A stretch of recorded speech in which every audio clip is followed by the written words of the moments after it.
Biología. Continuación. Existen otros hechos importantes relacionados con las enzimas que se deben conocer. Uno de ellos es la acción específica que tiene cada una. En muchos casos, una enzima solo puede catalizar una reacción. Si pensamos en lo que implica este hecho, veremos que como hay cientos de reacciones químicas en las células, se requieren cientos de enzimas, una para cada reacción. Las enzimas son moléculas proteicas formadas por largas cadenas de aminoácidos. Debemos pensar en el problema de la célula, que deben acomodar sus diferentes proteínas para que los aminoácidos de cada proteína estén en el orden debido, para que cada enzima pueda ser enrollada en espiral y colocada en el sitio preciso y pueda combinarse con el sustrato adecuado. En muchos casos, las enzimas no funcionan por sí solas. A veces necesitan asociarse con moléculas más pequeñas. Se pueden llamar coenzimas o cofactores.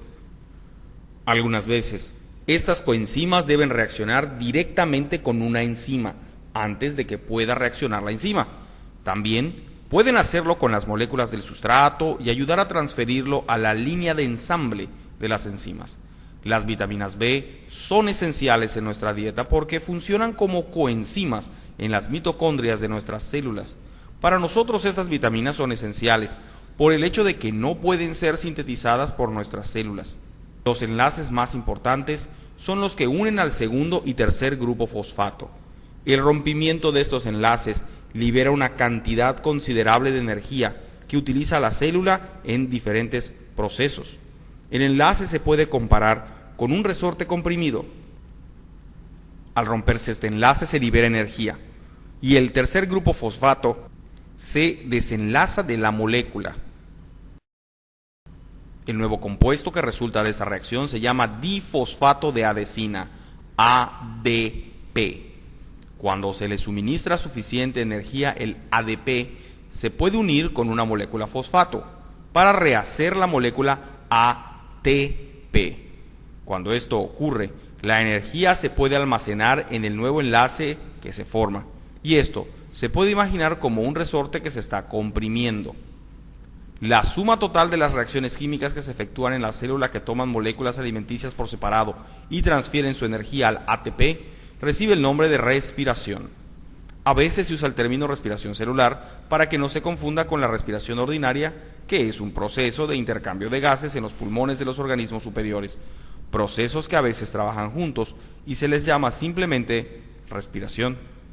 La descomposición de las moléculas alimenticias, como la glucosa, se efectúa en dos pasos. Todas las células pueden realizar el primer paso y la mayoría los dos. Respiración anaerobia. En este primer paso, la descomposición de la glucosa se efectúa fuera de las mitocondrias. Para romper la molécula de glucosa con 6 átomos de carbono, intervienen unas 12 enzimas diferentes y una serie de reacciones. Primero, la molécula de glucosa con 6 carbonos se divide, formando 2 moléculas de 3 carbonos de ácido pirúvico. A consecuencia de esto, algunos electrones de elevada energía de la molécula de glucosa se transfieren a niveles más bajos de energía en la molécula de ácido pirúvico. Durante la reacción se usan 2 moléculas de ATP y se convierten en ADP. Pero se forman 4 moléculas de ATP durante la transferencia de electrones de alta energía. De esta manera, cada molécula de glucosa se descompone en 2 moléculas de ácido pirúvico con una ganancia neta de 2 moléculas de ATP. En este primer paso, en el rompimiento de la glucosa, la célula es capaz de transformar alrededor del 7% de la energía total contenida en los enlaces químicos de esta molécula. Como en la descomposición de la glucosa en ácido pirúvico no interviene el oxígeno, se le ha dado el nombre de respiración anaerobia. Anaerobia significa vida sin aire. Este término se usa de manera general desde hace muchos años, al observar que ciertas bacterias crecen en un medio carente de oxígeno. También se usan otros nombres para denominar este tipo de reacciones. La fermentación, que implica una serie de reacciones semejantes, efectuadas por las células de la levadura.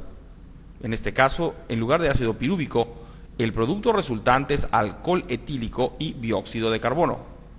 La glicólisis es otro ejemplo. Esta serie de reacciones se efectúa en el tejido muscular de los animales superiores. Existe una cadena de almidón llamada glucógeno que se descompone en 2 moléculas de glucosa y esta a su vez se transforma en 2 moléculas de ácido láctico como producto final. La respiración anaerobia de las bacterias, la fermentación de las levaduras y la glicólisis del músculo son 3 conjuntos de reacciones semejantes. Recuerde que la característica común de estos procesos es que, aún en ausencia de oxígeno, la molécula de glucosa se rompe y forma 2 moléculas más pequeñas y la ganancia neta son 2 moléculas de ATP. Respiración aerobia. En este paso, las 2 moléculas de ácido pirúvico que resultan del paso 1, rompimiento de la glucosa, se dividen en dióxido de carbono y agua. Este proceso requiere la intervención de varias series de reacciones, la mayoría de las cuales acontecen en el interior de las mitocondrias, donde el ordenamiento de muchas enzimas y coenzimas hacen que el proceso se efectúe eficientemente. Como el oxígeno es indispensable para las reacciones del paso 2, se llama respiración aerobia, que significa vida en presencia de aire. Durante las series de reacciones que rompen las moléculas de ácido pirúvico, el suceso principal es la liberación de la energía de los enlaces de esas moléculas y la transferencia de su energía a las moléculas ATP. La mayoría de la energía está en los enlaces del hidrógeno del ácido pirúvico. Al romperse estos enlaces, las moléculas del ácido pirúvico se separan completamente para formar 38 moléculas ATP de una sola molécula de glucosa. Se ha calculado que debido a la respiración aerobia, la célula aprovecha cerca de 60% de la energía de la molécula de glucosa. Indudablemente este proceso es mucho más eficiente que el anaerobio. El dióxido de carbono, que es uno de los subproductos de la respiración aerobia, se desprende por etapas durante el rompimiento de las moléculas de ácido pirúvico. No obstante, el otro subproducto, agua, subproducto del proceso, se forma hasta el final de las reacciones. Esa formación es muy significativa, puesto que nos indica la importancia vital del oxígeno en los organismos. Los átomos de oxígeno sirven de aceptores de los átomos de hidrógeno, que se van desensamblando de las moléculas alimenticias de las mitocondrias.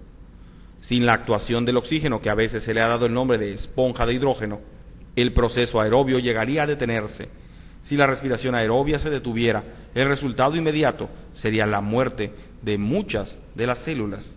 Nuestras digresiones sobre los modelos autótrofos y heterótrofos de la transformación de la energía han sido para recalcar sus similitudes y sus diferencias y darnos cuenta de que, en cierta forma, esos modelos dependen uno del otro.